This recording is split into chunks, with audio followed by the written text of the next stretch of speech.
Narito na ang PTV Balita ngayon. Hindi na nakikita ng Department of Agriculture na tataas pa ang presyo ng ilang agricultural commodities ngayong holiday season. Sa pag-iikot ng mga opisyal ng DA sa Balintawak Cloverleaf Market, kanila na monitor ang mababang presyo ng karne, isda, manok at gulay. Sa ngayon, naglalaro sa 140 pesos ang kada kilo ng manok, 260 hanggang 340 pesos naman ang kada kilo ng karneng baboy at nasa 190 pesos ang kada kilo ng medium-sized na bangus. Nasa 120 hanggang 130 pesos naman ang kada kilo ng sibuyas na mas mababa sa itinakdang maximum suggested retail price.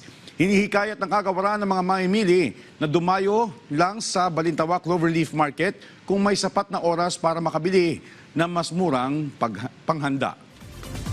Samantala, suspendido muna ang paglalabas ng beep cards sa mga istasyon ng tren simula ngayong araw hanggang January 4, 2026.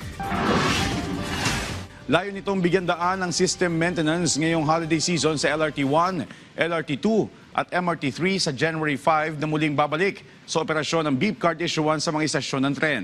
Sa ilalim ng beep card, may 50% discount ang mga senior citizen, estudyante at person with disabilities sa pagsakay sa LRT at MRT. Ang isang beep card ay tumatagal ng 4 na taon habang ang beep card ng mga estudyante ay kailangang i-renew taon-taon. At yan ang mga balita sa oras na ito. Para sa iba pang updates, follow at ilike kami sa aming social media platforms sa @PTVPH.